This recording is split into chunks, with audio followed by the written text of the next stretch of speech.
महापुराण की कथा कहती है कि अपने गले में रुद्राक्ष का होना बहुत जरूरी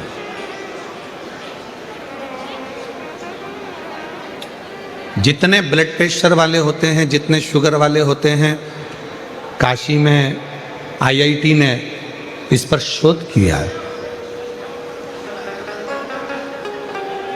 छोटू भाई, रुद्राक्ष पर आईआईटी शोध करी है। बड़े बड़े साइंटिस्ट इस पर शोध करें कि रुद्राक्ष के फल में, रुद्राक्ष में एक ऊर्जा, एक तत्व अलग से होता है जो तन पर आने के बाद हमारे ब्लड प्रेशर को और हमारी शुगर का लेवल बराबर कर देता है।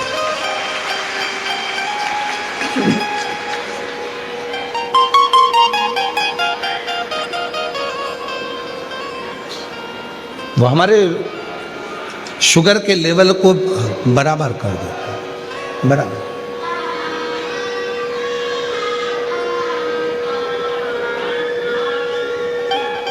वो साधारण नहीं है।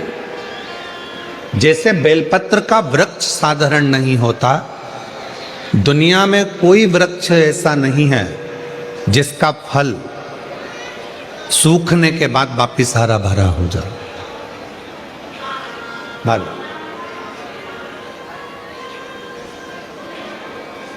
दुनिया में केवल एक बेलपत्री का वृक्ष ऐसा है जिसका बेल का फल बेल के पेड़ में लगा लगा यदि सूख भी जाता है तो सूखने के बाद बेल वृक्ष उसको वापिस ताजा कर देता है, हरा कर देता है और वापिस वो भर जाता है। केवल एक बेल का पेड़, बेल वृक्ष केवल ऐसा है जिसका फल पुनः वापिस ताजा हो जाता। अगर किसी ने फल को नहीं तोड़ा, वो फल लगा हुआ और उस फल को, लगे हुए फल को कोई नहीं तोड़ रहा है तो वो फल लगा लगा लगा लगा लगा लगा वापिस ताजा हो जाएगा, वापिस निर्मल हो जाएगा।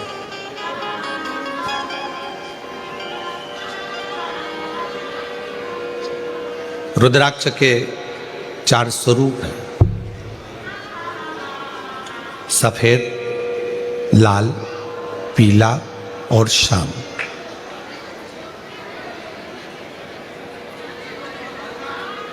एक सफेद रुद्राक्ष भी होता है,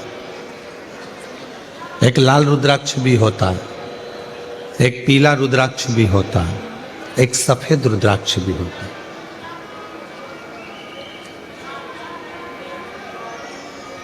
बाबा जी, एक कमल रुद्राक्ष भी होता है, एक शालिग्राम रुद्राक्ष भी होता है। वो शालिग्राम की आकृति का होता है। एक कमल रुद्राक्ष होता है, वो कमल की तरह खिला होता है, उसके अंदर भी रुद्राक्ष होता है और पत्तियां उसकी निकली होती है। बाबा जी,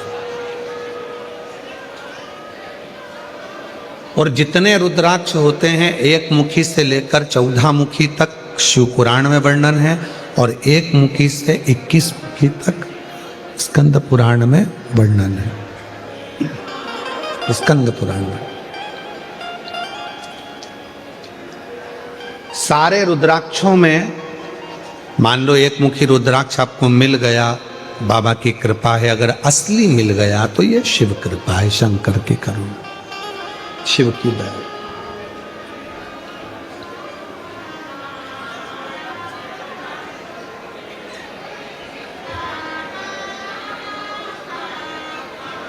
पर संपूर्ण रोग, संपूर्ण दुख, संपूर्ण तकलीफ, संपूर्ण बीमारी, संपूर्ण कष्ट, संपूर्ण समस्या का हल करने के लिए 2 रुद्राक्षों का महत्व का है। बहुत सालों के बाद ये बात निकली है व्यासपीठ से। हो सकता है आप लोगों के भाग्य होंगे, सूरतवासियों के, तो ये कथा में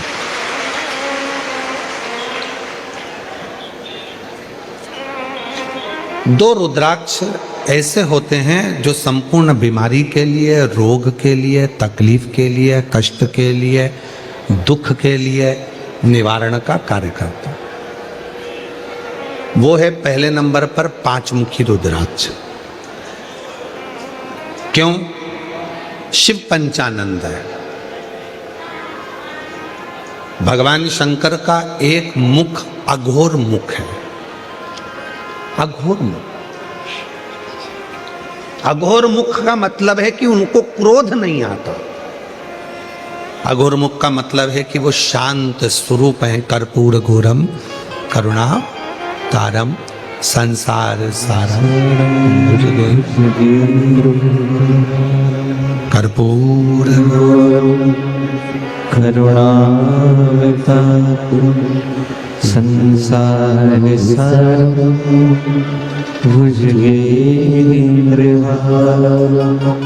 सदा हृदयारविंदे भवं नमामि सहितं नमामि। जैसे आरती होने के बाद में कर्पूर गौरम जब हम गाते हैं और उसमें कपूर को अग्नि में डालते हैं, कपूर को अग्नि में दिया जाता है। आपको सबको कथा में हमने पहले भी वर्णन किया कि कपूर किसका प्रतीक है। जो आरती के बाद में कपूर लगाया जाता है वो किसका प्रतीक है। यदि आपने पूर्व में शिव पुराणों को सुना होगा तो उसमें हमने वर्णन किया है। पूर्व में अश्वमेध यज्ञ होते थे। अश्वमेध यज्ञ का जो अश्व होता था वो पूरा दिग्विजय करने जाता था, फिर वो अश्व आता था और उस अश्व को अग्नि की साक्षी में दिया जाता था। अब आज का व्यक्ति तो इतने सारे अश्वमेध यज्ञ नहीं कर सकता। आज के व्यक्ति के पास टाइम भी नहीं है, तो वो यज्ञ भी बड़ी मुश्किल से कर पाता है, हवन में भी बड़ी मुश्किल से बैठ पाता है। अश्वमेध यज्ञ का पुण्य कैसे प्राप्त हो, तो भगवान राम जी ने अपने गुरु विश्वामित्र जी से ये पूछा था कि हमें, वशिष्ठ बाबा से पूछा था कि हमें अश्वमेध यज्ञ का फल रोज प्राप्त हो। हम अश्वमेध यज्ञ तो एक ही बार करें, पर उसका फल रोज प्राप्त हो, उसके लिए क्या करना चाहिए। तो वशिष्ठ बाबा ने, विश्वामित्र जी ने उस अश्वमेध यज्ञ के अश्व को कपूर बना दिया और उस यज्ञ कुंड में छोड़ा। तो कहा वशिष्ठ बाबा ने और विश्वामित्र जी ने, जब संसार का मनुष्य अपने घर में नित्य आरती करता है, विशेष आरती में जब कपूर की आरती करेगा तो उसको अश्वमेध यज्ञ का फल उसी क्षण प्राप्त होगा। अश्वमेध यज्ञ का फल प्राप्त करने के लिए हम रोज आरती के बाद थोड़ा सा कपूर लगा देते हैं और हम बड़े प्रेम से गाते हैं कर्पूर गौरम करुणा। अश्वमेध यज्ञ का फल।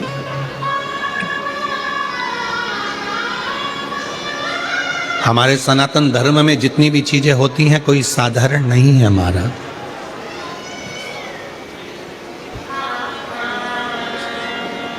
हमारे सनातन धर्म में जितनी भी चीजें हैं, हाथ में अगर हम मोली बांध रहे हैं, लाल लच्छा बांध रहे हैं, नाड़ा बांध रहे हैं, वो लाल पीला धागा बांध रहे हैं, क्यों बांधते हैं?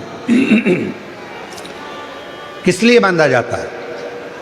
उसको बांधने का केवल एक कारण होता है कि हम किसी दूसरे के बंधन में ना पड़ जाएं, तो वो बंधन बांधा जाता है।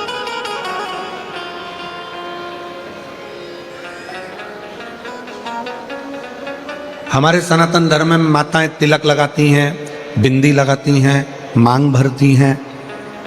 ब्रह्मांड के मध्य बिंदु में एक सूर्य रेखा होती है। सूर्य रेखा, सूर्य का रंग होता है लाल और सूर्य का रंग लाल होता है। सिंदूर, मांग में भरने वाला कुंकु लाल होता है, लाल कलर होता है। जब माताएं अपने मांग में सिंदूर भरती हैं, लाल रंग का कुंकु या सिंदूर मांग में भरती हैं, तो उनकी सूर्य रेखा प्रबल हो जाती है।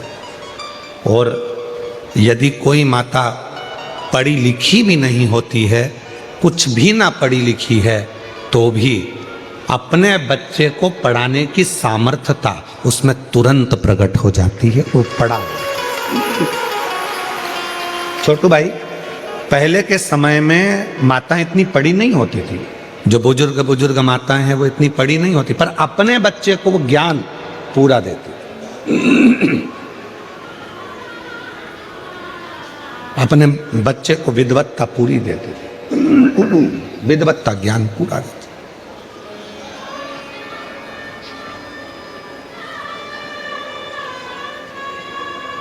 जितने भी सनातन धर्म के ये कार्य हैं, हाथ में मौली बांधना, मस्तक पर तिलक लगाना, मांग भर लेना, मंगल सूत्र धारण कर लेना, शादी के समय पर मंगल सूत्र गले में पहनाया जाता है। क्यों पहनाते हैं मंगल सूत्र? क्योंकि उस मंगल सूत्र में कुछ दाने काले होते हैं, कुछ दाने पीले होते हैं। कुछ दाने सोने के होते हैं पीले कलर के, कुछ काले कलर के होते हैं, और बीच में एक छोटा सा पेंडिल हो जाता है, मंगल सूत्र। वो मंगल सूत्र शादी के मंडप में लड़का लड़की को इसलिए पहनाता है कि इस मंगल सूत्र को तुम देख लो, जैसा यह मंगल सूत्र है वैसा ही हमारा जीवन रहेगा।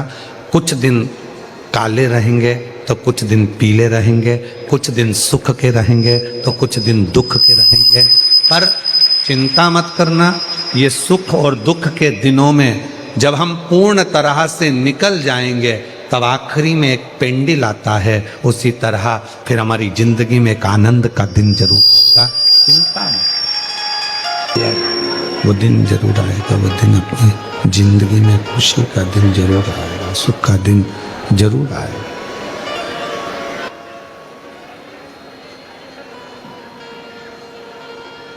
मंगलसूत्र हमें प्रेरणा दे रहा है। सुख और दुख आएंगे, जिंदगी है। कभी भी याद रखना, कोई महाराज तुमको मिल जाए और कह दे कि मैं तुम्हारी जिंदगी में दुख नहीं आने दूंगा, समझ लेना पक्का बेवकूफ बना रहा। तुमसे पैसे कमाना होंगे इसलिए वो कह रहा है कि तुम्हारी जिंदगी में दुख नहीं आने दो। भगवान राम जी की जिंदगी में दुख आया, इतने बड़े बड़े गुरु जी उनके थे। भगवान कृष्ण की जिंदगी में दुख आया, इतने बड़े बड़े गुरु जी उनकी जिंदगी में थे। माँ जानकी के पिताजी के यहाँ इतने बड़े बड़े गुरु जी थे, तो भी माँ जानकी की जिंदगी में दुख आया। तो कोई तुमसे कह दे कि मैं तुम्हारे जीवन में कभी तुम्हें दुख नहीं आने दूंगा, मैं तुम्हें ऐसी विद्या बता दूंगा कि तुम्हें तकलीफ नहीं आएगी, या मैं तुम्हारे को कहीं से गड़ा हुआ धन निकाल कर दे दूंगा, या मैं तुम्हारे लिए कोई ऐसा जादू फादू कर दूंगा, कहने में मत आना। आजकल बेवकूफ बनाने वाले बहुत घूम रहे हैं, इनके कहने में मत। अपना दुख अपने को काटना। अपने को छींक आई है, छींक आई तो पड़ोसी छींकेगा क्या? जम के बोलो, बच्चे छींकेंगे क्या? अपनी छींक अपन को छींकना। अपने को खांसी आई, अपने को खांसी। अभी हमारे गले में खराश आ रही थी और हम माइक बंद करके तुमको इशारे में बोले खराश लो, तो तुम्हारे खराशने से हमारा खराश बंद हो जाएगा क्या? अरे बोलो तो जम के, नहीं होगा। दुख तुम्हारा है। कबीरा बाबा ने कहा, गुरु की करनी गुरु भरेगा और चेले की करनी चेला। उड़ जाएगा हंस अकेला। आपके कर्म का भोग आपको भोगना। हम क्यों कहते हैं कि शंकर जी के मंदिर जाओ, एक लोटा जल चढ़ाओ, घर का प्रत्येक बच्चा शिव के मंदिर जाए? क्यों कहते हैं? क्योंकि उसके कर्म का भोग उसको भोगना है। आज से अगर वो मंदिर जाना चालू कर देगा, लोटा भर के जल चढ़ाना चालू कर देगा, तो उसकी जिंदगी वो अच्छी बनाना प्रारंभ कर देगा, उसका जीवन सार्थक बनाना चाहिए। इसलिए उसको स्वयं को मंदिर जाना, उसको स्वयं को मंदिर पहुंचना, उसको स्वयं जल चढ़ाने जाना, उसको स्वयं को भगवत का भजन करना। कई माताएं कह देती हैं कि गुरुजी मेरा बेटा पशुपति व्रत नहीं करेगा तो मैं कर लूं। तो हमने कहा कि क्यों नहीं करेगा, बोलो उसको। तेरे ही भाग्य के लिए कर रहे हैं ना, तू अपने लिए ही कर रहा है ना, कर। शंकर के मंदिर में 1 लोटा जल तू अपने लिए चढ़ा रहा है ना, चढ़ा।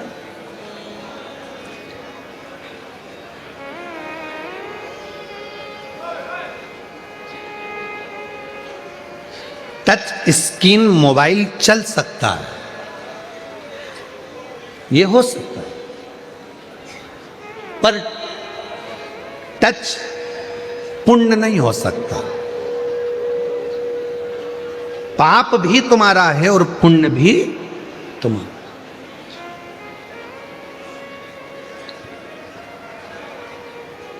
कई कई माताएं यहां आती हैं व्यासपीठ का पूजन करने के लिए, सिर पे पल्लू लेके, उसका पति अगर कुछ दान कर रहा है या बेलपत्र चढ़ा रहा है तो वो अपने पति को छू लेती है, टच कर लेती है। तो हमने 1-2 माताओं से पूछा इससे क्या होता है, तो कहा 50-50 आधा। हमने कहा ठीक है, अगर ये 50-50 हो सकता है तो अब किसी की यहां शादी में जाना, 1 थाली भोजन लेना, पत्नी से कहना तू टच करके रख, मैं खाता हूं। काहे बाबा जी, टच करके रख।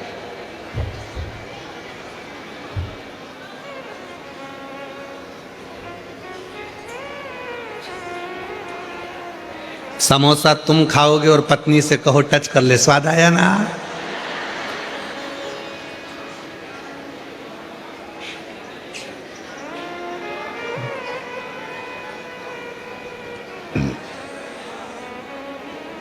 पानी पतासे वाले की दुकान पर जाकर कहना जरा मीठा पानी डालो, इसमें तीखा पानी डालो, पत्नी से कहना जल्दी टच कर, मुख स्वाद आया ना।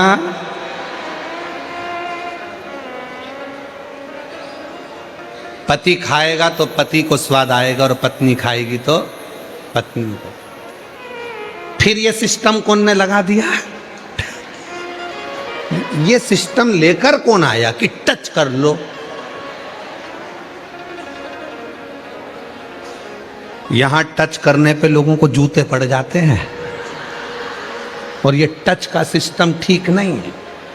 कोरोना बीमारी इसी से फैली थी, तुम्हारे टच से। इस बीमारी से जरा संभल के रहना, ये वो बीमारी है, ये कहीं ना कहीं तुम्हें डुबो देगी। तुम सोचो कि मैं व्रत करूंगी उनको मिल जाएगा, वो करेंगे उनको मिल जाएगा, वो करेंगे उनको मिल जाएंगे। सारी समस्या का हल सबको चढ़ाना। बच्चे हैं, जाओ स्कूल जाने के पहले 1 लोटा जल लेकर जाओ।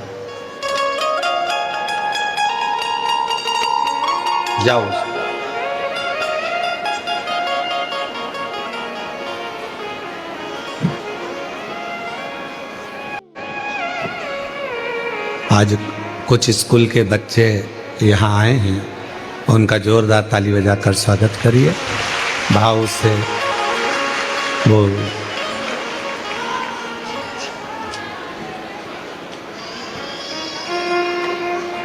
शंभू,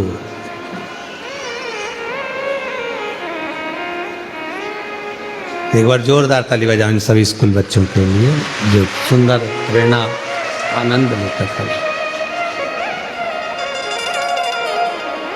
तो टच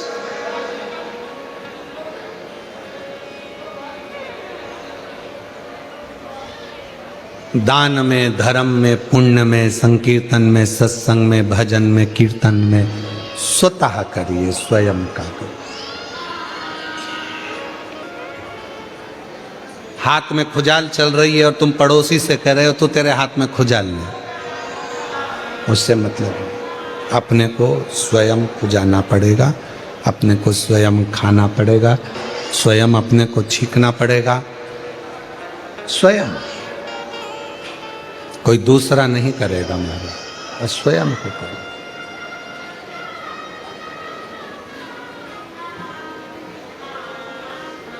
और देख लिया संसार हमने, देख लिया सब मतलब के यार हमने देख लिया। झूठे नाते झूठे रिश्ते, झूठे नाते झूठे रिश्ते, अरे झूठा संसार हमने देख लिया। सब मतलब के यार हमने देख लिया। देख लिया संसार हमने देख लिया। देख लिया संसार हमने देख लिया।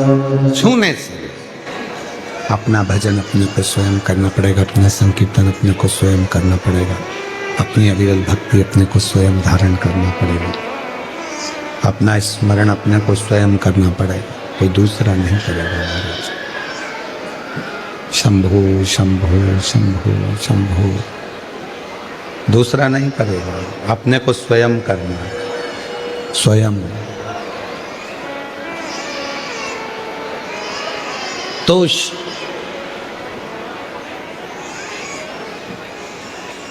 दो रुद्राक्ष,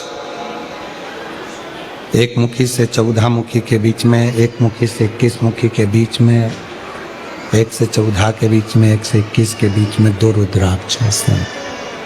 वो दो रुद्राक्ष जो दुख को, तकलीफ को, कष्ट को, रोग को, बीमारी को, तकलीफों को मिटा दे, वो दो रुद्राक्ष। पहले नंबर का रुद्राक्ष है कितने मुखी? जम के बोलो, 5 मुखी। और दूसरे नंबर का रुद्राक्ष का वर्णन किया गया 7 मुखी। कौन सा रुद्राक्ष? 7। पहला है 5 मुखी, दूसरा है 7 मुखी। ये दोनों भगवान पंचमुखी जो रुद्राक्ष है उसमें से एक शिवजी का मुख है अघोर मुख, अघोर मुख।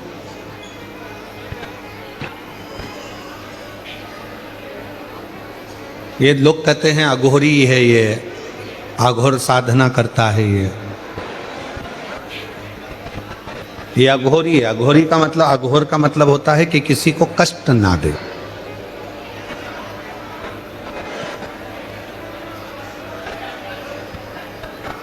सच्चा यदि कोई संत होगा, सच्चा यदि कोई गुरु होगा, सच्चा यदि कोई तपस्वी होगा, सच्चा यदि कोई संत होगा तो जिंदगी में कभी किसी को बद्दुआ नहीं देगा, कभी किसी को अपशब्द नहीं कहेगा, कभी किसी को ताना नहीं देगा, कभी किसी को गाली नहीं देगा, कभी आड़ा तेरा कहेगा ही नहीं, वो कभी किसी को अपशब्द नहीं कहेगा। सच्चा यदि है तो बाबा जी सच्चा।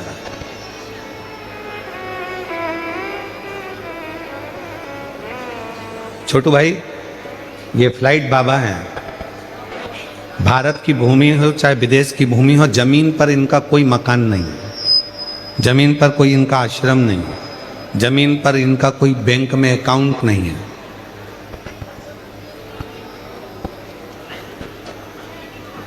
चौबीस घंटे से ज्यादा किसी नगर में रुकते नहीं, और एक देश में भी 24 घंटे ही रहते हैं, अगले देश में पहुंच जाते।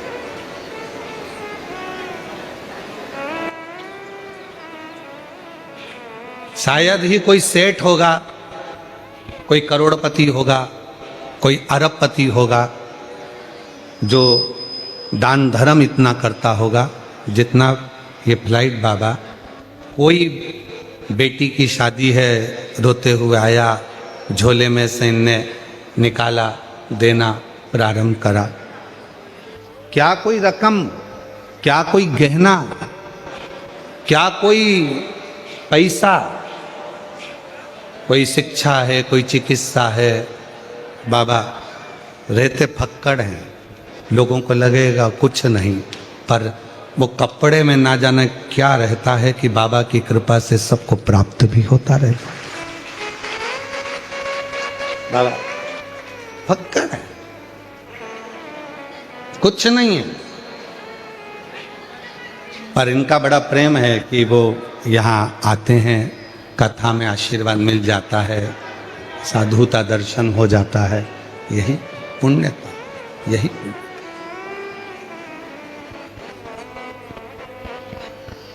और ये प्रेरणा भी देते हैं कि अपनी जिंदगी को खुश होकर जियो, अपने जीवन को आनंदमय जियो। 2 रुद्राक्ष हैं और वो 2 रुद्राक्ष में एक 5 मुखी एक 7 मुखी। 5 मुखी रुद्राक्ष में एक, ये 5 मुखी जो रुद्राक्ष होते हैं इसमें शंकर भगवान का एक अघोर मुख होता है, वो शांति का प्रतीक हो, शांति सहजता का। लोग कहते हैं कि अघोरी के पास मत जाना, अघोर विद्या करने वाले दूसरे का बुरा कर, ना ना ना, सच्चा अघोरी, सच्चा शंकर का भक्त, सच्चा परमात्मा का भक्त कभी किसी का बुरा करता ही नहीं। चलो उठाकर देखिए अपने शास्त्रों को, बड़े बड़े ध्यान से उठाकर देखना आप, कहीं सियोर वाला महाराज गलत तो नहीं बोल दिया। उठाकर देखिए पुराने पुराने शास्त्रों को। प्रहलाद जी ने भगवान का भजन करा, 4 वर्ष की आयु में भगवान का दर्शन हुआ। बोलो हुआ कि नहीं हुआ? ध्रुव जी ने 4 वर्ष की अवस्था में भगवान का भजन करा, ध्रुव को भगवान का दर्शन हुआ। बोलो हुआ कि नहीं हुआ? मीराबाई ने भजन किया, मीराबाई को गिरधर गोपाल का दर्शन हुआ 6 वर्ष की आयु में। नामदेव जी महाराज ने भजन करा, 5 वर्ष की आयु में दर्शन किया। संत तुकाराम जी ने 3 वर्ष की आयु में भगवान का दर्शन करा। मुक्ताबाई, जीजाबाई, जितनी भी माताएं संत, ये सब ने भगवान का दर्शन किया। रामकृष्ण परमहंस ने 9 वर्ष की आयु में भगवान का दर्शन किया।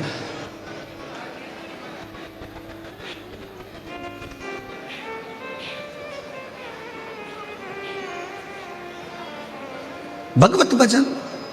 और पुराने पुराने फिर ऋषियों को निकाला जाए, जिनको गुस्सा आ जाता था और 2 मिनट में श्राप दे देते थे, वो तपस्या करते रहते थे, पर भगवान उनके सामने प्रकट ही नहीं हो पाए। कारण क्या था? पुण्य तो इकट्ठा करते थे, तपस्या के बल पर वो अपने पुण्य एकत्रित कर लेते थे, पर गुस्से में आकर श्राप दे देते थे। श्राप दिया, पुण्य समाप्त, पुण्य समाप्त, तो परमात्मा का दर्शन नहीं हो पाता। हमने पुण्य किसके लिए इकट्ठा करा? अपने लिए।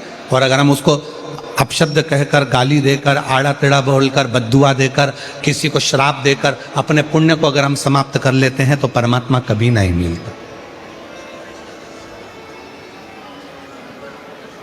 कई लोग कह देते हैं हमने इतना भजन करा है हमें परमात्मा लेने आएगा, मैंने इतना भजन करा है मुझे भगवान लेने के लिए आएगा, मैंने इतना तप करा है मुझे परमात्मा दर्शन देने के लिए। नहीं आ सकता, कभी भी नहीं आ सकता। यदि आपके मुख से आपने किसी को बद्दुआ दी है, आप शब्द कहा है, ताना दिया है, आड़ा टेढ़ा बोला है, तो मेरा परमात्मा, मेरी देवी कभी तुम्हारे सामने प्रकट नहीं हो सकती, तुम्हारे सामने आ ही नहीं सकती। ना तुम्हें दर्शन देगी, ना तुम्हें मुक्ति देगी। अब शब्द बोला गए।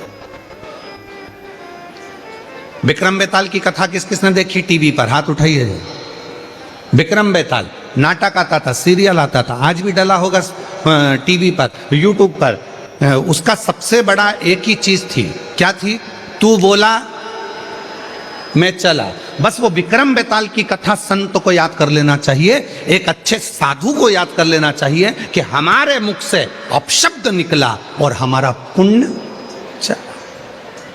तू बोला मैं चला, तूने अपशब्द बोला, तूने बद्दुआ दी, तूने अपशब्द बोला, तूने श्राप दिया, तूने आड़ा टेढ़ा बोला, और वो पुण्य हमारा पूरा चले गया, फिर वो पुण्य नहीं रहता।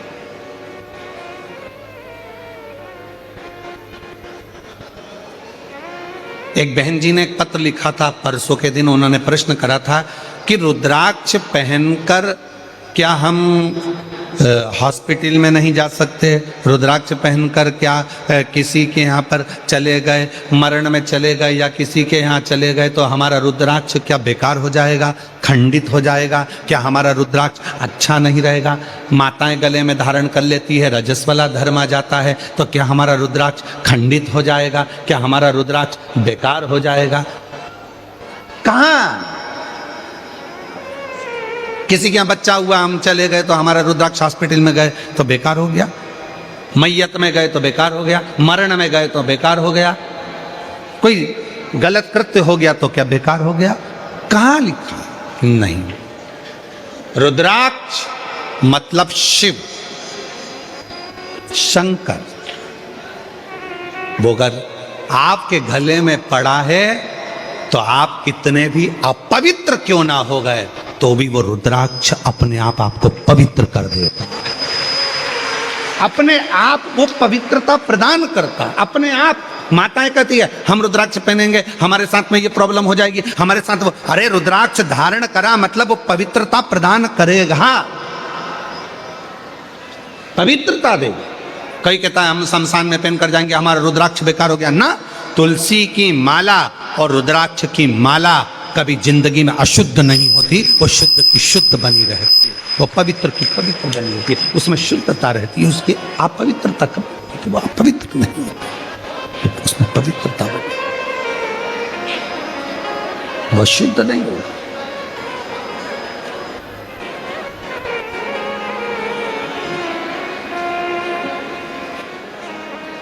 एक बात पूछें, जरा उत्तर देना सबकी सब, ठीक है? तुलसी नाली के किनारे पर, अगर गटर के किनारे पर तुलसी का पौधा लग गया तो क्या वो तुलसी नहीं रहेगी? जम के तो बोलो। छत पर लग गई तो भी, शमशान में तुलसी लग गई तो भी तुलसी है, गौशाला में लग गई तो भी तुलसी है, मंदिर में लग गई तो भी तुलसी है, रोड के किनारे लग गई तो भी तुलसी है। तुलसी तो तुलसी, उसमें कोई अशुद्धता का भाव नहीं आता, वो अशुद्ध नहीं होती, वो शुद्ध है। उसी तरह रुद्राक्ष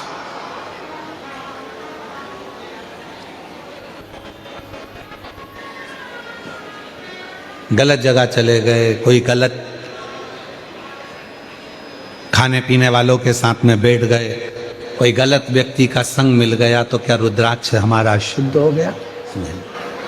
रुद्राक्ष की शुद्धता वो अपने आप में पवित्रता है और पवित्र रहता है, उसमें शुद्धता का भाव नहीं आता, वो शुद्ध है, शुद्ध रहेगा और शुद्धता का कार्य ही वो करेगा, शुद्धता का।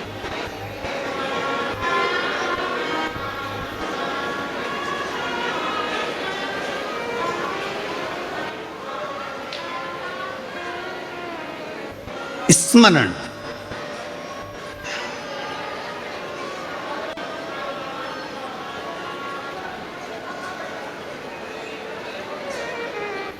भोले शंकर त्रिपुरारी माँ गंगा जी की बलिहारी। भोले शंकर त्रिपुरारी माँ गंगा जी की बलिहारी। भोले शंकर त्रिपुरारी माँ गंगा जी की बलिहारी। बैठ जाओ बैठ जाओ।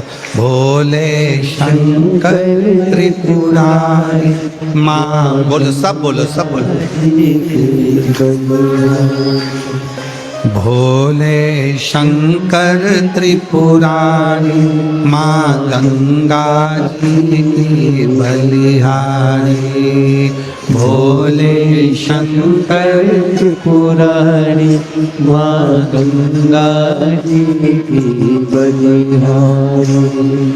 वल्लभ विठ्ठल गिरधारी माँ यमुना जी की बलिहारी। वल्लभ विठ्ठल गिरधारी माँ यमुना जी की बलिहारी। वल्लभ विठ्ठल गिरधारी माँ यमुना जी की बलिहारी। वल्लभ सब बोलो। गिरधारी माँ यमुना जी की बलिहारी। ओ भोले शंकर त्रिपुरारी माँ गंगा जी की बलिहारी। भोले शंकर त्रिपुरारी माँ गंगा जी की बलिहारी। बोलो भोले शंकर त्रिपुरारी माँ गंगा जी की बलिहारी। ओ वल्लभ विठ्ठल गिरधारी माँ यमुना जी की बलिहारी।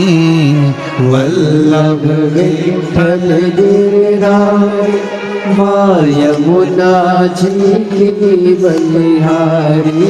ओ वल्लभ विठ्ठल गिरधारी माँ यमुना जी की बलिहारी। वल्लभ विठ्ठल गिरधारी माँ यमुना जी की बलिहारी।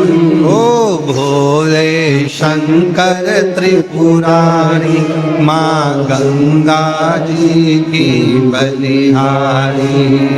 भोले शंकर त्रिपुरारी माँ गंगा जी की बलिहारी। शिव शक्ति एक है।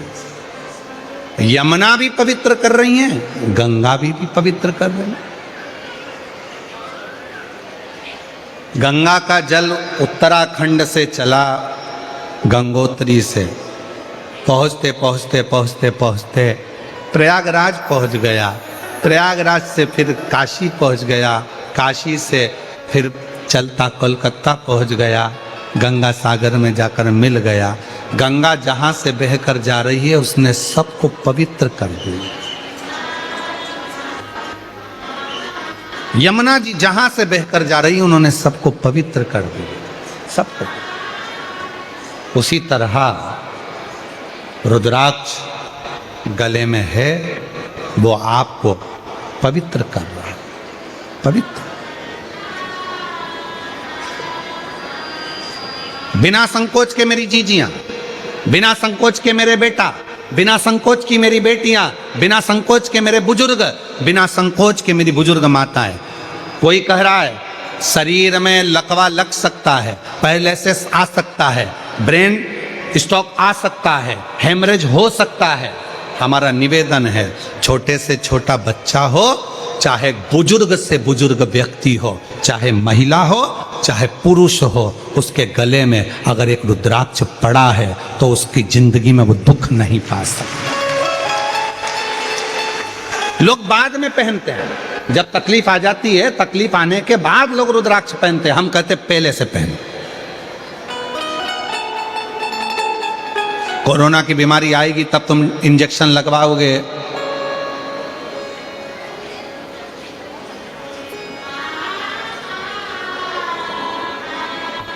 वो बात दूसरी है। हमारे यहाँ देखो कितनी सुंदर बात कही है। बच्चा जन्म लेता है तो जन्म लिए बच्चे को इंजेक्शन लगाए जाते हैं। माँ कितनी रोती होगी, इतना सा बच्चा है, बहुत कमजोर सा, दुबला पतला, इतना सा है, और उसको डॉक्टर ने सिस्टर इंजेक्शन टूच टूच के लगा रही है। माँ कहे डॉक्टर साहब इंजेक्शन मत लगा, छोटा सा है, हड्डी हड्डी दिख रही, इतना सा तो बच्चा है, उसको क्यों इंजेक्शन। तुम चुप रहो। आज जो इंजेक्शन लग गया तो आने वाले समय में ना इसको कोई चेचक की बीमारी आएगी, ना ये बच्चा विकलांग होगा, ना इससे कोई गलत रोग होगा। इसलिए छोटे से बच्चे को बचपन में ही, तो हमारे को भी लगा, तुम्हारे भी हाथों में निशान होगा, टोच टोच के लगाते हैं कि ये बच्चा बड़ा हो, बुढ़ा हो, तब तक भी इसकी शरीर में कोई बीमारी नहीं आना चाहिए, इसलिए उसको बचपन से लगाया। आपसे निवेदन है, बीमारी का इंतजार मत करो कि बीमारी आएगी तब हम रुद्राक्ष पहनेंगे। सीहोर जाओ, रुद्राक्ष ले आओ, गले में धारण करो और अपनी जिंदगी को श्रेष्ठ बनाने का प्रयास करो। सीहोर का रुद्राक्ष केवल सीहोर में ही मिलता है। सीहोर का रुद्राक्ष कभी बाजार में बिकने के लिए नहीं आता। सीहोर का रुद्राक्ष कभी मार्केट में नहीं बिकता। सीहोर का रुद्राक्ष सीहोर में निःशुल्क मिलता है। हाथ फैलाकर सुबह 10 बजे से शाम को 5 बजे तक रोज प्राप्त होता है। बस ये अभी रुद्राक्ष उत्सव होगा, इसलिए 15 जनवरी से बंद होगा, 15 मार्च तक रुद्राक्ष उत्सव के टाइम। बाकी के समय पर सीहोर का रुद्राक्ष निःशुल्क अपने हाथ फैलाओ, बाबा से मांगो, मेरे लिए दीजिए बाबा, आप अच्छा करना मुझे। कहीं सीहोर का रुद्राक्ष किसी मार्केट में बिकने के लिए नहीं जाता, कोरियर नहीं करा जाता, ना सीहोर से बाहर भेजा जाता। केवल आप आइए, लीजिए और बाबा का भजन कर कर फिर जाइए। सीहोर का रुद्राक्ष मार्केट में नहीं है। दुनिया के लोग आपसे कह देंगे सीहोर का है, सीहोर का है, तो ऐसे तो कोई भी कह सकता है, कुछ भी बोल सकता है, कोई भरोसा नहीं। रुद्राक्ष सिद्ध है, वो हमारे शरीर को पवित्र करता है। फिर किसी ने कहा कि रुद्राक्ष को हम सिद्ध कैसे करें? हमने तो सुना है किसी के मुख से कि रुद्राक्ष को ऐसा करना पड़ता है, रुद्राक्ष को इतना गलाना पड़ता है, रुद्राक्ष का ऐसा अभिषेक करना पड़ता है, रुद्राक्ष को ऐसे अभिषेक करना पड़ता है। शिव महापुराण की कथा कहती है भगवान शंकर के मंत्र का, शंकर भगवान के शिवलिंग के पास में जाकर भी ना कर सको तो घर में ही रुद्राक्ष को अपने हाथ में लेकर पंचाक्षर मंत्र नमः शिवाय, षडाक्षर मंत्र ओम नमः शिवाय या श्री शिवाय नमस्तुभ्यम, इस मंत्र का जाप कर कर जब हम बाबा का रुद्राक्ष अपने गले में धारण कर लेते हैं तो वो अपने आप सिद्ध ही है और सिद्ध ही रहता है। फिर उसकी कोई गणना नहीं, उसको फिर आप नहीं नकार सकते।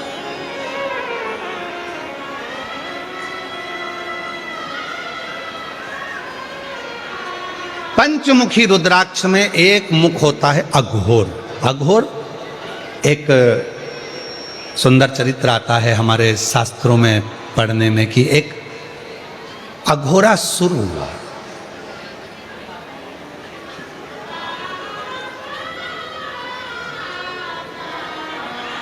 उसने ब्रह्मा जी का बहुत तप किया, वर मांग रहा था कि मैं मरूं ना, मेरी मृत्यु ना, मेरी मौत ना, मेरे प्राण ना छूटे, मैं मरूं ना, ये उसको वर चाहिए। पर शिवपुराण तो कहती है बादाम खाओगे तो भी मरोगे और नहीं खाओगे बोलो तो भी मरोगे। 50 लाख की गाड़ी में घूमोगे तो भी मरोगे और साइकिल पे घूमोगे तो भी मरोगे। बंगले में रहोगे तो भी मरोगे और झोपड़े में रहोगे तो भी मरोगे। खाओगे रोटी तो भी मरोगे, नहीं खाओगे तो भी मरोगे। मरना तो सबको है, बस कथा सुनोगे तो भी मरोगे, नहीं सुनोगे तो भी मरोगे। तो आप लोगों के मन में प्रश्न आ जाएगा फिर हम काय को सुने जब मरना ही है। तो उसका एक कारण है, बिल्ली अपने मुख से चूहे को पकड़ती है, जिंदा छोड़ देती है क्या? जम के बोलो नहीं। और बिल्ली अपने मुख से अपने बच्चे को पकड़कर 7 घर लेकर जाती है, मार डालती है क्या? नहीं। बिल्ली का मुख वही है, चूहे को पकड़ा नष्ट कर दिया, अपने बच्चे को पकड़ा 7 घर लेकर गई, उसको मरने नहीं दिया। बस उसी तरह शिव महापुराण की कथा सुनोगे तो भी मरोगे, नहीं सुनोगे तो भी मरोगे। नहीं सुनी तो चूहे के बच्चे जैसे मसल ले जाओगे और सुन ली तो बिल्ली के बच्चे जैसे पार उतर जाना तो है, प्राण तो छूटना है, बच लो। तो मृत्यु तो निश्चित है, मरना निश्चित है। प्राण तो जाना है, उसको कोई छोड़ नहीं सकता। इसलिए मेरी जीजियों से निवेदन है, मेरे जीजाओं से भी निवेदन है, अपने घर में अलमारी में जितनी अच्छी अच्छी साड़ियां हो सब पहनो, जितने अच्छे कपड़े अपने घर में रखें सब रोज पहनो, संभाल संभाल के मत रखो इसको दिवाली पे पहनूंगी, दिवाली पे पहनूंगी, और दिवाली से पहले निपट गई तो कोई भरोसा। खूब अच्छी है। आज से घर जाना और अपने पास में जो अच्छी अच्छी साड़ियां रोज निकाल के पहनो। अब वो बोले कहीं जाना ही नहीं है तो क्यों पहनो, अब कोई नहीं देखे वो तो देखे, बस पहनना है तो पहनो। कोई तुमको कितना भी टोके, बताओ इतनी सज धज के कहाँ जा रही है, और अच्छे सजो, खजूर वाली चोटी बना बिन बिन के अच्छी,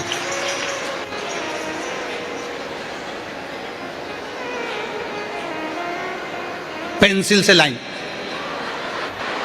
और डब्बा भी भारी, और वो धागा से, काय को सोचना। और कोई तुमसे कहते बुढ़ापे में ऐसी सज धज के कहां जा रही है, बुढ़ा तेरा बाप, ओल्ड इज गोल्ड। मुझसे कह रही है कि मैं बुढ़ी, हट।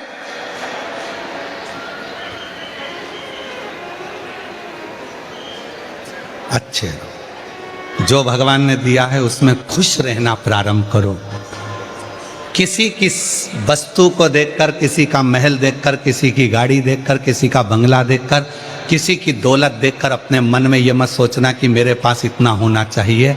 भगवान ने जो तुझे दिया है हो सकता है वो किसी और के पास वो भी ना हो, जो दिया उसमें खुश है, उसमें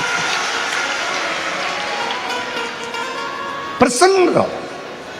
रो रो कर क्या जिंदगी, जरा सा कुछ हो गया रोने बैठ गया, जरा सा कुछ हो गया रोने बैठ गया, ना ना ना ना, बहुत जोरदार। कोई तुमसे पूछे क्यों कैसी हो, भले कितना भी कर जाओ, कितना भी दुख हो, कितनी भी तकलीफ हो, और कोई पूछे क्यों तू मंदिर में एक लोटा जल लेकर जाती है, हमने तो सुना तेरे यहाँ इतना कर जा, हमने तो सुना तेरे यहाँ बहुओं की लड़ाई हो जाती है, हमने तो सुना तेरे बच्चों की लड़ाई चल रही है, हमने तो सुना तेरे रिश्तेदार की लड़ाई चल रही है। तो कह देना आग लगे बस्ती में, हम रहे मस्ती में, हमें कोई मतलब नहीं है, हम तो शंकर जी के शंकर जी हमारे, हमें क्या करना उससे, हमें कौन सा मतलब उससे।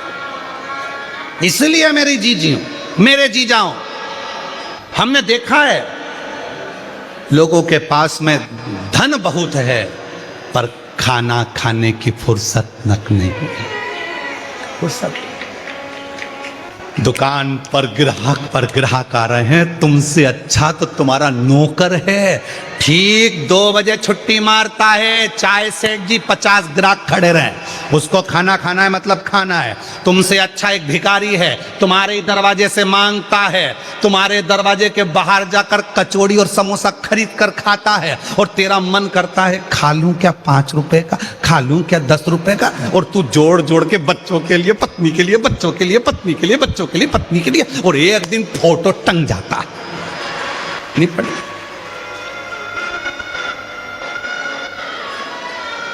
फोटो टंग गया दीवार पर, और उस पे प्लास्टिक के फूल की माला, वो भी हवा में हिल रही है। घर की बहुएं सिर पे पल्लू लेके कह रही अम्मा खुश हो रही है, अम्मा खुश नहीं हो रही है, अम्मा कह रही है हम भी जोड़ जोड़ के मर गए, तू भी मर जाएगी, मेरे बाजू में टंग जाएगी, इसलिए जो घर में साड़ी है सब पहन ले, सब पहन। धरा का धरा फिर धरा।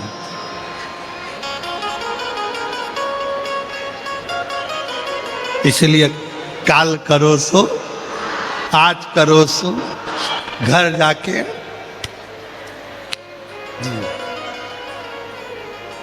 अब नहीं हम किसी की सुने, हम तो अपनी मस्ती में, अपनी अलमस्ती में, शिव के भजन में, संकीर्तन में, कुछ भी दुख हो तो इस चेहरे पर प्रसन्नता रखकर श्री शिवाय नमस्ते हम कहते हुए अपनी जिंदगी को जीते हैं, कहते।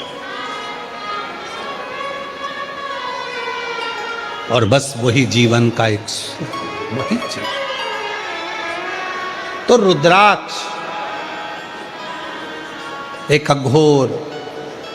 अघोरासुर हो गए, और वो अघोरासुर ने महाराज ब्रह्मा जी से वर मांगा कि मैं कभी मरूं ना, मेरे प्राण ना जाए, मेरी मृत्यु ना हो। ना ना, मृत्यु तो निश्चित, प्राण तो छूटेंगे, मरना तो पड़ेगा, प्राण तो जाए। तो फिर करा क्या जाए? तो कहा एक काम करो, फिर एक काम, जैसे शिव महापुराण की कथा सुनने वाले जो भक्त आते हैं, आखिरी दिन की जो कथा सुनते हैं, आरती होती है, बाबा की मिट्टी को प्रणाम कर कर आरती के बाद झोली पसार कर प्रणाम कर कर कहते जाते हैं कि हमने सुना है मेहमान जब जाते हैं तो बच्चे के हाथ में कुछ देकर जाते हैं। आरती के बाद जब मेरी बहनें कथा के पंडाल से जाती हैं, मेरे जीजा जब जाते हैं तो बाबा से कह कर जाते हैं, तू भी जा रहा है, हमारी झोली में कुछ तो डाल जा, कुछ तो दे जा, जिससे फिर आए कथा का रस तत्व ग्रहण, कुछ तो दे। शिव महापुराण की कथा वर्णन कर रहे हैं। एक अघोरासुर हुआ, ब्रह्मा जी से उसने वर मांगा कि मैं मरूं ना, मेरे प्राण ना छूटे। पर ब्रह्मा जी ने कहा कि संसार सागर में अगर जन्म लिया है तो मृत्यु तो निश्चित होती है। ऐसा नहीं है कि मौत नहीं आएगी, मृत्यु नहीं आएगी, मृत्यु तो आएगी। तुम और कोई वर मांग लो जो तुमको चाहिए। तो कहा अगर वर देना चाहते हो तो फिर ऐसा वर दीजिए कि ना मैं नाग से, किन्नर से, गंधर्व से, अप्सरा से, मनुष्य से, पशु से, पक्षी से, किसी से ना मर।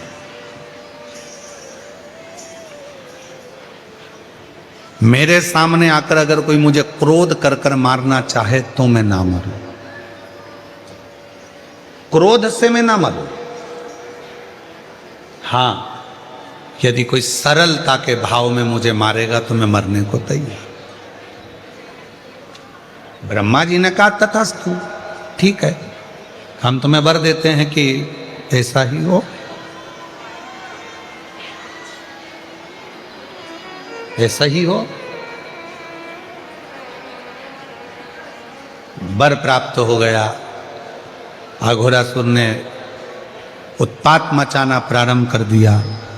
ऐसा उत्पात अघोरासुर ने मचाया कि सारे देवता बहुत घबरा गए, सब परेशान। अब करें तो करें क्या? जो भी अघोरासुर के सामने जाता था, अघोरासुर इतना हरकत करता था, इतनी गलत हरकत करता था कि उनको गुस्सा आ जाता, तो उसको मार ही नहीं सकते। तब ब्रह्मदेव ने भगवान शिव के पास में सूचना पहुंचाई कि इस अघोरासुर को आप समाप्त कर सकते हैं, केवल आप हैं जो इसको समाप्त कर सकते। ठीक है, पर शिवजी ने कहा कि मेरा तो एक नाम रुद्र है, मुझे गुस्सा भी आता है, क्रोध भी आता है, और आप कह रहे हो कि मैं समाप्त करूं। तो कहा आपका एक अंश स्वरूप श्री हनुमान जी महाराज भी तो है, और पवन तनय संकट हरण मंगल मूरति राम लखन सीता सहित हृदय बसहु। बोल हनुमान जी महाराज की। शिव जी आपका एक स्वरूप हनुमान जी का है, और हनुमान स्वरूप वो स्वरूप है जिसमें हनुमान जी भीतर की नम्रता को दर्शाते, क्रोध नहीं करते।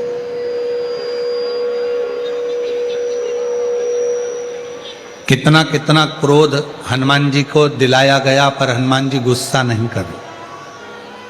लंका के राजा रावण ने हनुमान जी का अपमान तक कर दिया था, उनको बैठने के लिए स्थान नहीं दिया था, तो भी हनुमान जी क्रोध नहीं करे।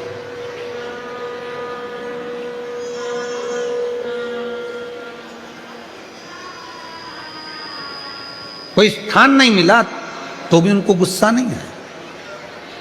मेरी जीजियों, मेरे जीजाओं, मेरी बेटियों, बेटाओं, मेरे बुजुर्ग माँ बाप, याद रखना, कथा के पंडाल में आप कथा सुनने के लिए आए हो, मालूम पड़ा आपको आगे जगह नहीं मिली, बैठने की जगह नहीं मिली, इतनी भीड़ में आपके ऊपर किसी ने ध्यान नहीं दिया, या आपको कोई स्थान नहीं मिल पाया, आप इसका बेर किसी से ना रखें कि इन्होंने मुझे नहीं बिठाया, इन्होंने ऐसा नहीं करा, उन्होंने ऐसा नहीं।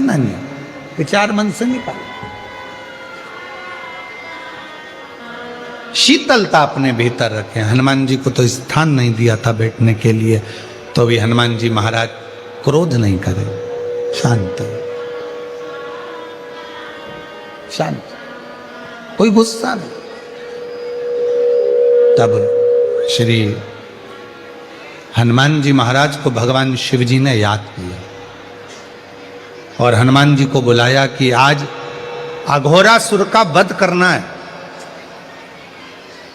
मान लो अगर मुझ में क्रोध आ भी जाए, मान लो अगर क्रोध आ भी जाए, तो एक काम करना कि भीतर से शीतलता दे। तो हनुमान जी ने कहा, मैं मंत्र जाप करूंगा, राम नाम जप करूंगा और आपको शीतलता दूंगा, पर गंगा जी को भी आमंत्रित करा जाए और पार्वती जी को भी आमंत्रित करा। मां गंगा जी को भी बुलाया।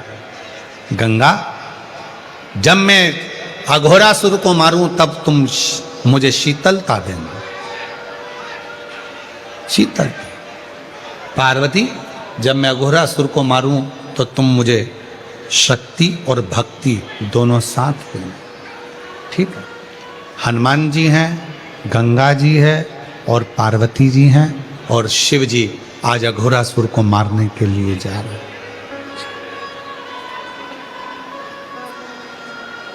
और वल्लभ विठल गिरधारी माँ यमुना जी की बलिहारी।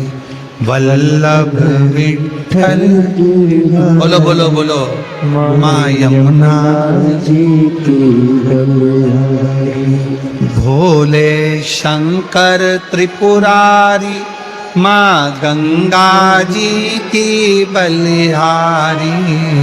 भोले शंकर त्रिपुरारी माँ गंगा जी की बलिहारी।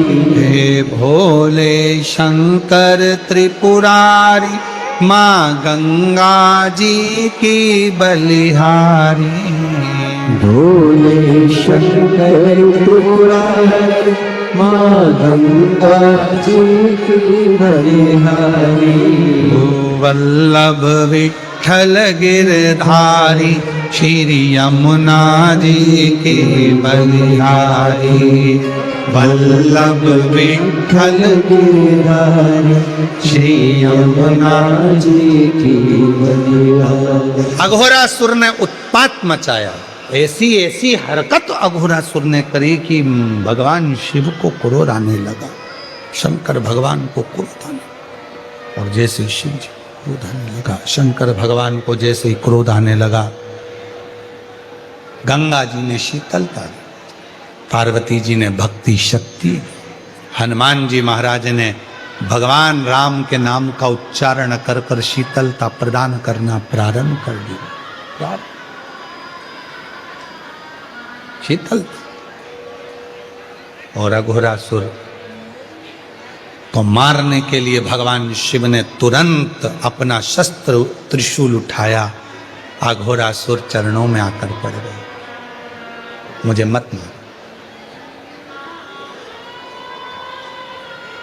जितनी शीतलता से आप मेरे सामने खड़े हैं, आज मैं वचन देता हूं, अघोरासुर कहता है, उतनी ही शीतलता आपके सम्मुख में मेरी रहेगी। मेरे नाम को आप अपने साथ में जोड़ लो। शिव जी ने अपने एक मुख का नाम अघोर, अघोर। बोल अघोरेश्वर महादेव, अघोरेश्वर महादेव।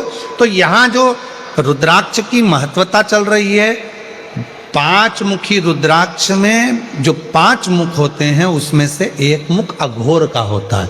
इसीलिए शिव महापुराण में आप लोग स्मरण करें हैं ये रुद्राक्ष की महत्वता। आप जब भी सीहोर का रुद्राक्ष आपको मिलता है, कोई 5 मुखी मिलता है, कोई 7 मुखी मिलता है, कोई 4 मुखी मिलता है, वो अघोर शीतलता देता है, शांति देता है।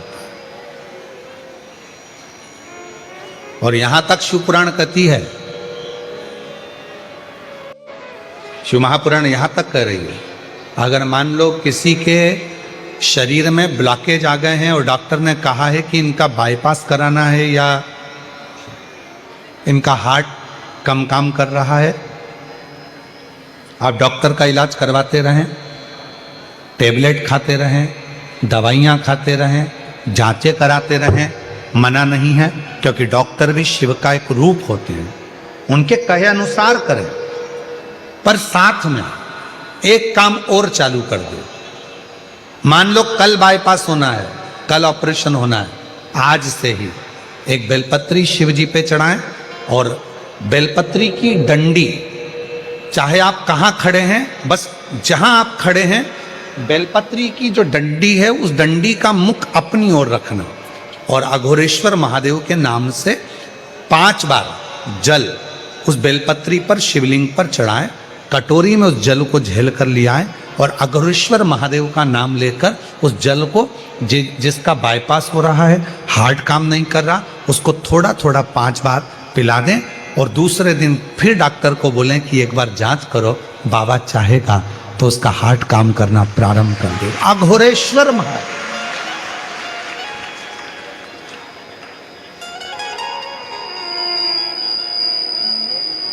लोग इनको समझ नहीं पाते, लोगों को लगता है कि अघोरी है, अघोर है।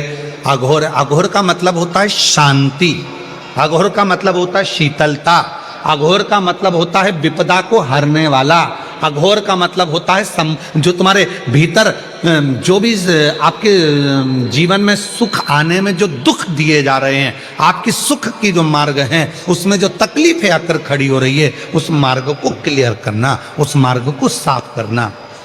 तो हमारे शरीर में भी जो मार्ग है, नलियां हैं वो चौक हो रही हैं, उसमें कोई अड़चन आती है तो अघोरेश्वर महादेव का नाम लेकर जल चढ़ाकर 5 बार, या सीहोर का रुद्राक्ष हो, वो भी 5 मुखी ज्यादा होता है सीहोर का रुद्राक्ष, तो वो अगर है तो उसको भी पानी में गलाकर शिव जी को चढ़ाकर उसका भी जल पिलाएं तो अघोरेश्वर महादेव का स्मरण सुख दे। अघोरेश्वर। और ध्यान दें, बड़ी सुंदर बात है। कई लड़के हैं, कई लड़कियां हैं, कई बेटा हैं, कई बेटियां हैं, कहती हैं हमने एग्जाम दिया पर हमारा एग्जाम, हमारी नौकरी नहीं लग रही है, हमारी नौकरी नहीं लग रही है, हमारी नौकरी नहीं लग रही है। तो मेहनत को 4 गुना बढ़ा लो। अभी तक जितनी पढ़ाई करते थे उसको 4 गुना बढ़ाओ, अभी तक जितना परिश्रम करते थे उसको 4 गुना बढ़ाओ और फिर एग्जाम के लिए बैठो। तो मेरा निवेदन है,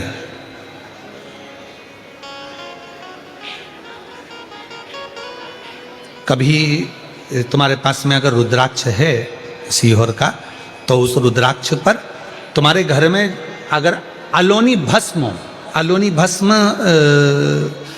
कहते हैं, तुम्हारे यहाँ गोबर के कंडे को क्या कहते हैं? गोबरी है, छाड़, छाड़,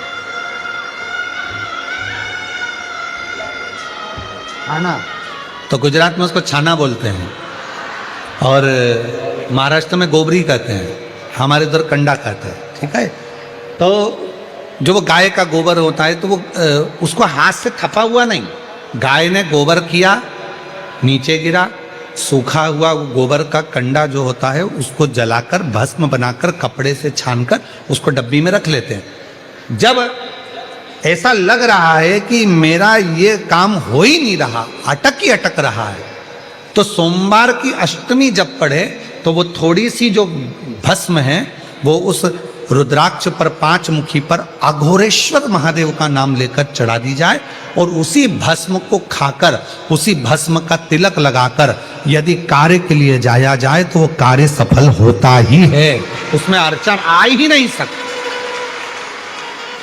उस कार्य में कभी अड़चन नहीं आ सकती, क्योंकि अघोरेश्वर महादेव का उसमें नाम है, अघोर, अघोरेश्वर। तो 2 रुद्राक्ष दुख को, तकलीफ को, बीमारी को, कष्ट को, अड़चन को समाप्त करते हैं। उसमें 5 मुखी, 5 मुखी में भी इसलिए मूल है क्योंकि उसमें अघोर, भगवान शिव का एक मुख जुड़ा हो, अघोरेश्वर। और दूसरा है 7 मुखी रुद्राक्ष। फिर 4 मुखी का भी वर्णन आता है, इसे रुद्राक्षों का स्मरण किया।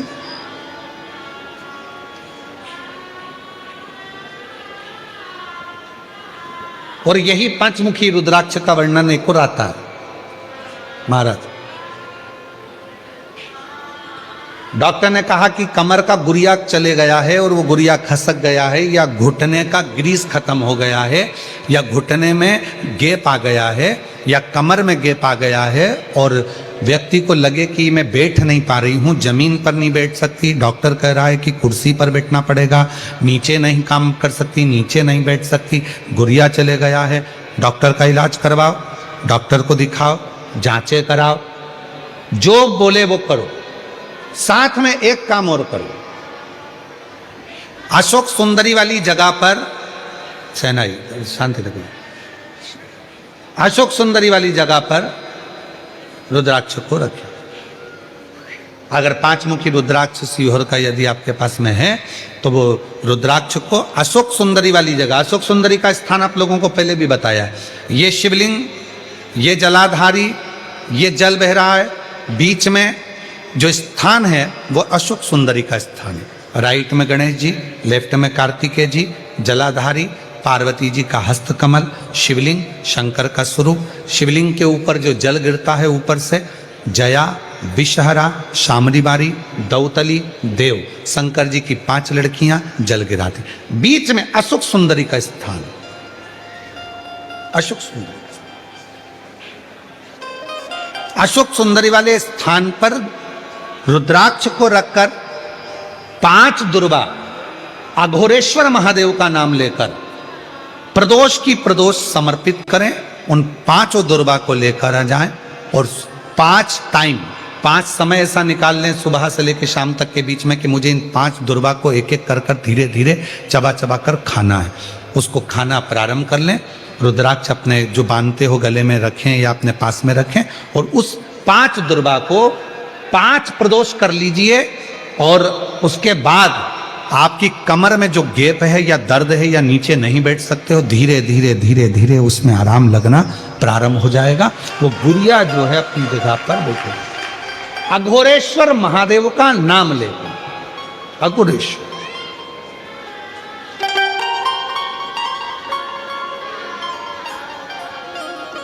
और मैंने तेरे ही भरोसे बाबा, तेरे ही भरोसे हवा बीच उड़नी जावांगी बाबा, डोर तो छीना में कटी जाएगी।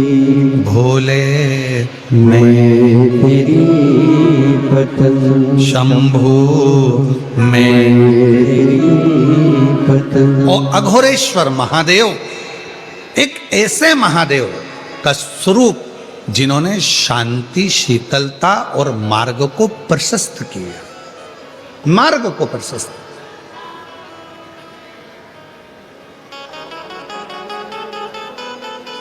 लक्ष्य तक भेजने में, मंजिल तक पहुंचाने में। और ये जो अघोरेश्वर महादेव का नाम लेकर जल चढ़ाकर या बेलपत्र, कई माताएं कह देती हैं हमारे बच्चे की धड़कन नहीं आई, उसका सिर नहीं बना, पाँव नहीं बना, हाथ नहीं बना, उसके पेट में डॉक्टर ने बताया है कि ये बच्चा तो ऐसा रहेगा, विकलांग रहेगा, मानसिक बुद्धि कमजोर रहेगी, ऐसा हो गया वैसा हो गया, श्वास नहीं आ रही है। अघोरेश्वर बाबा का नाम लेकर बेलपत्र चढ़ाकर उस बेलपत्र को भी अगर माँ गर्भवती नारी खा रही है तो बच्चे को वो प्राप्त हो रहा है, और प्राप्त हो रहा है तो उसका शरीर पूरा बनना प्रारंभ होगा। फिर बच्चे की जांच कराओ, सोनोग्राफी कराओ, उसमें धीरे धीरे आपको मालूम पड़ेगा कि बच्चे की धड़कन आई है, बच्चे की श्वास। अघोरेश्वर महादेव, फिर से बोलो कौन से महादेव हैं? अघोरेश्वर। शिव जी के एक मुख को अघोर कहा गया, एक मुख अघोर। और शिव कथा कह रही है, भगवान शंकर का पवित्र चरित्र कह रहा है, शिव महापुराण कह रही है। 2 रुद्राक्षों का स्मरण किया गया है जो सुख देने वाले, आनंद देने वाले, अविरल भक्ति देने वाले, राहों को मंजिल तक भेजने वाले।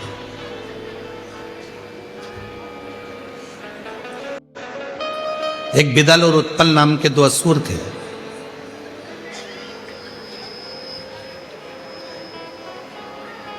माता पार्वती ने उनको कुंदुक का प्रहार कर कर मारा था, और शिवजी का नाम कुंदकेश्वर महादेव। जब दवाई हमें लॉक ना करती है, दवाई हमको खाने के बाद भी असर नहीं करती है, तो कुंदकेश्वर महादेव का स्मरण किया जाए। शिव का एक स्वरूप है कुंदकेश्वर महादेव, शंकर भगवान का एक स्वरूप है कुंदकेश्वर, शिव का एक प्रतिबिंब है। फिर आगे वर्णन आया है तारकासुर का, जिस तारकासुर ने शंकर भगवान को हृदय से स्नेह किया, जो शिव के लिए, भगवान शंकर के लिए ही अपनी मृत्यु को मांग लेता। ब्रह्मा जी ने तो पूछा था तारकासुर मांग तुझे क्या चाहिए, तो तारकासुर ने कहा था मैं मरूं ना, मरना तो पड़ेगा, तो मुझे वर दीजिए, अगर मेरे प्राण छूटे तो शंकर भगवान के पुत्र के द्वारा मेरे प्राण छूटे, शंकर भगवान का बेटा मुझे मारे। क्यों? क्योंकि तारकासुर को मालूम था शंकर जी अखंड तप समाधि में लग गए हैं, अखंड तप समाधि में लीन हो गए हैं, तो अखंड तप समाधि में अगर लीन हो गए हैं तो फिर शिव उठेंगे नहीं। और मैंने इनको स्नेह किया है, ये मेरे इष्ट देव हैं, इनका विवाह होना जरूरी है, इनकी शादी होना जरूरी है। तो मन में भाव आया कि इनका विवाह हो, ये भाव लेकर वर मांग लिया कि शंकर भगवान के पुत्र के द्वारा मेरे प्राण छूटे, मुझे ये वर दे दीजिए।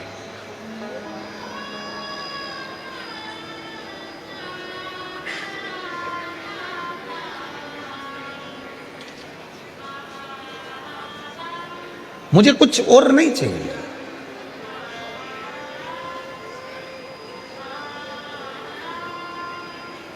तारकासुर ने जब भगवान सदानंद कार्तिकेय का दर्शन किया था तो तारकासुर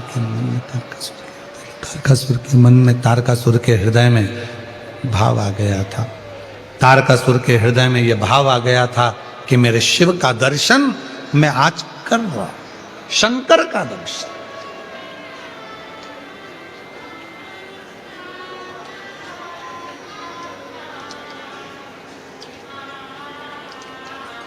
और बहुत दिन हो गए भोले से बिछड़े, बहुत दिन हो गए भोले से बिछड़े, भोले जी से बिछड़े शंकर जी से बिछड़े, भोले से बिछड़े शंकर जी से बिछड़े, बहुत दिन हो गए भोले से बिछड़े, बहुत दिन हो गए भोले से बिछड़े।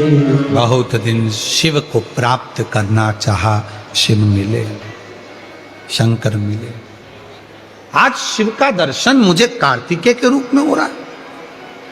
षडानंद कार्तिकेय का दर्शन कर रहा हूं तो मेरे को शिव का ही दर्शन हो रहा है। पर कार्तिकेय जी ने ये विचार कर लिया था कि मेरे पिता को बहुत मानते हैं तारकासुर, मेरी माँ ने कहा है इनके हृदय में शिव बसते हैं, अब इनको तकलीफ नहीं दूंगा। और जिसके हृदय में भगवान शंकर विराजमान हो, जो शिव के भक्ति में दिन रात डूबा रहता हो, शिव पुराण कहती है उसका मन कभी ना दुखाए, उसके हृदय को चोट ना पहुंचाए। एक सच्चा शिव का भक्त, एक सच्चा शंकर भगवान का भक्त शिव का ही कोई अंश लेकर जन्म लेता। शिव का सच्चा भक्त, भगवान शंकर का गुणगान करने वाला, शिव भक्ति करने वाला, शंकर भगवान की अविरत भक्ति में लगाने वाला, स्वयं लगने वाला और शंकर की आराधना साधना में डूबने वाला, स्वयं शंकर भगवान का ही कोई कृपा का एक उनकी रच का कोई कण ही जन्म लेता है, जो आपको शिव भक्ति में भी लगाएगा, शिव उपासना में भी लगाएगा, शिव आराधना भी करेगा और उसके हृदय को चोट पहुंचे ये ठीक नहीं। तारकासुर शिव की आराधना करता, तारकासुर शंकर की साधना करता।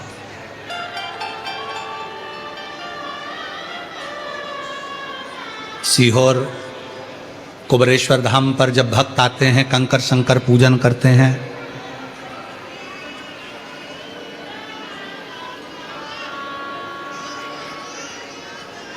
हम जानते हैं कि अंदर बाबा के मूल शिवलिंग का दर्शन आप लोगों को नहीं हो पाता है, क्योंकि वहां इतनी जगह नहीं रहती है। पर कंकर शंकर की पूजन कर कर आप उसी शिवलिंग का स्मरण कर कर बाबा से भक्ति करते, बट वृक्ष की परिक्रमा करते हैं, बेलवाटिका की परिक्रमा करते हैं, बट वृक्ष की छांव में बैठकर भगवान शंकर से अपने मन की बात कहते हैं, बेल वाटिका में बैठकर आप शिव से अपने मन की बात कहते हैं। कुबरेश्वर धाम पर अभी इतनी व्यवस्थाएं तो नहीं है, पर धीरे धीरे धीरे धीरे व्यवस्थाएं हो रही, चल रही। पर जब भी आप कुबरेश्वर धाम पर जाते हैं, बट वृक्ष की छांव में 2 मिनट बैठकर बाबा को अपने मन का भाव कहते हो, हृदय से प्रार्थना करो। कंकर शंकर 5 कंकर बीन कर पूजन करते हो, 1 कंकर लेकर अपने घर को आते हो, उसको अपने दिल की बात कहकर वो सुनता है।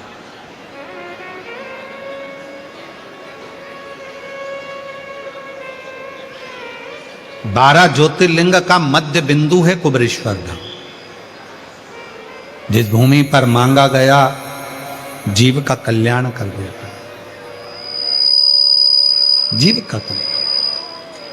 पर वहां आने वालों से हम एक बात कहते हैं कि तुम विश्वास लेकर आओगे तो मेरा बाबा तुमको खाली नहीं भेजेगा। विश्वास लेकर यदि आए हो तो वो खाली नहीं भेजेगा। भरोसा दृढ़ इन चरणन कैरो।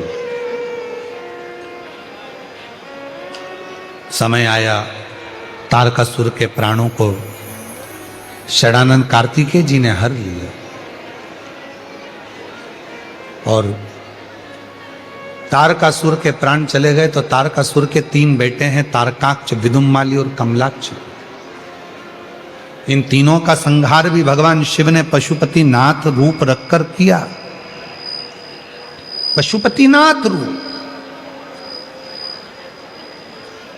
पशुपति का मतलब है जो पशुओं का भी देवता है। और केवल एक पशु के लिए नहीं, 33 कोटि देवताओं को, तारकाक्ष, विदुम्माली और कमलाक्षकी को मारने के लिए 33 कोटि देवताओं को भगवान शंकर ने पशु बनाया था। शिवजी उनके पति बने थे, तब जाकर तारकाक्ष, विदुम्माली और कमलाक्षकी ये तीनों मरे थे, इनके प्राण छूटे।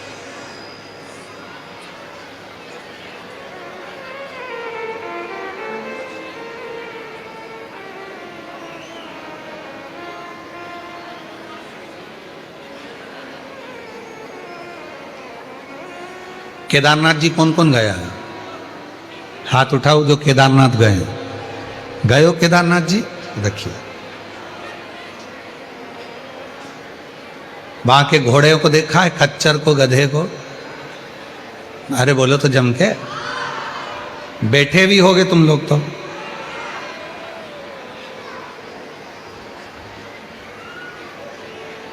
कभी उस खच्चर से, कभी उस घोड़े से पूछा, जो तुमको बिठाकर इतने ऊपर लेकर जा रहा है, कितना अंदर से रो रहा होगा, कितना दुखी होगा, कितना दुखी, कितना दुख होगा उसको जो वजन उठा रहा है, ले जा रहा है, तोक रहा है, 80 किलो के, 70 किलो के, 60 किलो के, 100 किलो के, आप, हम और भगव लेकर जा। एक बार भगवान शिव ने, भगवान ओघड़दानी ने उस पशु से पशुपति बनकर पूछ लिया था, पशुपति बने, तेरे ऊपर दुनिया का बोझा ढोकर लोग आते हैं दर्शन करने के लिए, पैदल चलकर नहीं आते, अच्छे अच्छे जवान भी व्यक्ति बैठकर तेरे ऊपर आते हैं, और तेरे ऊपर बैठकर आते हैं, तुझे कितना कष्ट होता होगा, कितना दुख होता होगा, कितना तकलीफ होता होगा। शंकर भगवान ने पूछा उस खच्चर से, उस घोड़े से, उस गधे से। उसने कहा, प्रभु दुख तो बहुत होता है, शरीर में कष्ट भी बहुत होता है, पर हमारा कष्ट जब हम उसको लेकर आते हैं केदारेश्वर मंदिर के बाहर, जब हम उसको छोड़ देते हैं और हमारा मुख जब आपके मंदिर की ओर होता है, तब हमारा सारा दर्द, सारा दुख, सारा समाप्त हो जाता है और आपका दर्शन। लोग कहते हैं कि केवल मनुष्य को ही बाबा की भक्ति प्राप्त होती है, पर यहां पशु भी कह रहे हैं कि हमें तेरे दरवाजे पर आने पर सुख प्राप्त होता है। सुख। शिव की कथा कहती है, 12 ज्योतिर्लिंग का स्मरण कराया, चंद्रदेव की काया का रोग ठीक करा, कार्तिकेय जी को मनाया, मल्लिकार्जुन के रूप में विराजमान हुए, दूषण नाम के राक्षस का संहार कर कर महाकाल बन गए, विंध्य पर्वत को दर्शन देकर ओमकारेश्वर बन गए, नर नारायण को दर्शन देकर केदारेश्वर बन गए। इसमें जो प्रथम ज्योतिर्लिंग है वो है सोमनाथ, जो गुजरात सौराष्ट्र की पवित्र धरा पर विराजमान। 1000 वर्ष पहले, 1000 साल पहले आतंकियों ने,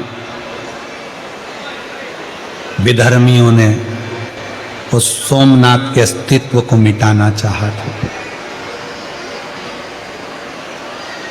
1000 वर्ष पहले उसको मिटाने का प्रयास किया था, पर भूल गए थे वो आतंकी, भूल गए थे वो आतंकी, भूल गए थे वो विधर्मी कि यह भारत की भूमि शिव की भूमि है, और वो सोमनाथ आज भी अटल और अजर खड़ा है।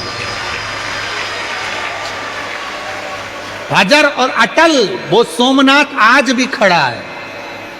तुम जितना सोना, जितने माणिक, जितने रतन लूट कर लेकर गए थे, उतना सोमनाथ बाबा की भूमि पर आज फिर उतना रतन, माणिक, सोना, हीरा, पन्ना शिव भक्तों ने लाकर जमा कर।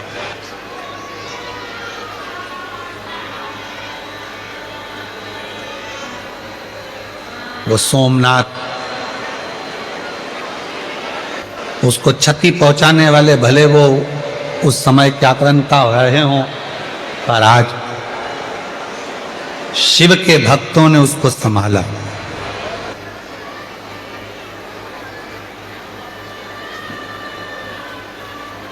सौराष्ट्र शासन ने, गुजरात सरकार ने उसको संभाला। केंद्र में विराजमान माननीय प्रधानमंत्री जी नरेंद्र भाई मोदी जी ने भी सोमनाथ की उस आनंदमय गाथा का स्मरण करते हुए उसको पूर्ण तरह से पूर्ण आनंद के साथ फिर जागृत किया, फिर जागृत और पुनः वह जागृत। शिव कथा कर रही है, नर नारायण को दर्शन देकर केदारेश्वर बने, कुंभकर्ण के पुत्र भीम का संहार कर कर भीमाशंकर हुए, मनु शत्रुपा को दर्शन देकर विश्वनाथ के रूप में काशी में विराजमान हुए, गौतम बाबा पर गौ हत्या के दोष को मिटाने के लिए ब्रह्मा विष्णु महेश त्र्यंबकेश्वर बने, रावण के लिए वैद्यनाथ दारुक राक्षस का संहार कर कर नागेश्वर बन गए, राम जी द्वारा पूजित होकर स्थापित होकर रामेश्वर बन गए, और सुधर्म नाम के ब्राह्मण की पत्नी घोषमा के बेटे को जीवित किया तो कृष्णेश्वर बन गए। ये 12 ज्योतिर्लिंग हमारे जीवन में एक उज्जवल ज्योति प्रदान करते हैं, एक बल प्रदान करते हैं। ऐसी पवित्र कथा जो तुमरुका जी चंचुला देवी को कह रहे थे, चंचुला देवी का पति बिंदुक प्रेत योनि से मुक्त हो गया, शिवजी ने अपने मस्तक की बेलपत्र शिवपोथी को दी, वचन दिया मेरे भोले बाबा ने, कलिकाल में कलयुग में जो शिव महापुराण की कथा को बैठकर श्रवण करेगा और मन में उसके जो कामना होगी, शिव कहते हैं मैं उसको पूर्ण करने के लिए उसके दरवाजे पर पहुंचकर उसको पूर्ण कर। मेरी जीजियों जीजाओं, मेरी बेटियों बेटाओं, मेरे बुजुर्ग माता पिता, ध्यान रखना, ये कुबेरेश्वर धाम से चलकर कुबेर भंडारी कुबेरेश्वर महादेव जब आपकी नगरी में आते हैं, आप झोली पसार कर उससे जब विनय करते हो तो वो पूर्ण जरूर होता है। ये केवल शिव महापुराण की कथा नहीं है जिसको सुना और कानों से निकाल दिया, ये अपने पिता से मन की बात कहने का एक स्थान है, एक स्थान जहां बैठकर आप भगवान देवाधिदेव महादेव से अपने मन का भाव कहते हो, हृदय से प्रार्थना करते हो। चाहे फिर वो शिव पुराण की कथा 5 दिन की हो, 3 दिन की हो, 7 दिन की हो, जो आपको श्रवण करने को मिल जाए, अपने नगर में, अपने कॉलोनी में, अपनी सोसाइटी में, अपने आसपास के क्षेत्र में, जब भी 200-300 किलोमीटर दूर भी अगर आपको सूचना मिले कि कुबेरेश्वर बाबा की ये पवित्र पोथी कुबेर भंडारी के दरवाजे से ये कुबेरेश्वर महादेव की ये अविरल तिजोरी ये पोथी आई है और लुटाने के लिए आई है, सूचना मिल जाए कि कुबेरेश्वर बाबा कुबेर भंडारी के दरवाजे से ये शिव पुराण पहुंची है, तो प्रयास करना कि अपने घर से निकलकर कथा के पंडाल तक जरूर जाना और दिल से बाबा को प्रार्थना जरूर। विनय 14 फरवरी से 20 फरवरी तक रुद्राक्ष महोत्सव है आपके पिता के घर में सीहोर में कुबेरेश्वर धाम पर, अवश्य पधारें। जो ज़्यादा बीमार हैं वो ना आए, अपने साथ में बिछाने का, ओढ़ने का, पानी की बोतल, दवाई, औषधि लेकर आए। सोने चांदी की कोई रकम लेकर ना आए, कीमती सामान ना लेकर आए, वाहन भी लेकर आए तो धीरे धीरे चलाएं। और बाबा के रुद्राक्ष महोत्सव का जो एक आनंद है, जिस रुद्राक्ष उत्सव का दर्शन करने के लिए विदेशी भी विदेश छोड़कर आते हैं, फॉरेनर पहुंचते हैं इस रुद्राक्ष उत्सव का दर्शन करने के लिए, उस रुद्राक्ष उत्सव का दर्शन जरूर करें और जीवन को धन्य देखें कि 7 दिन उस रुद्राक्ष महोत्सव में रुद्राक्ष का पूजन कैसे होता है, क्या है सीहोर के उन रुद्राक्षों का महत्व, जो 7 दिन रुद्राक्ष उत्सव के रूप में होकर जनमानस को पूरे साल बीमारियों को दूर करने के लिए वो रुद्राक्ष प्राप्त होता है, लोगों के दुख कट जाते हैं। समझे, सुख दे। मैं फिर एक बार पुनः सूरत के रहने वाले रहवासियों को बहुत साधुवाद दूं, कार्यकर्ताओं को साधुवाद दूं, यहाँ की पूरी प्रशासन को साधुवाद दूं।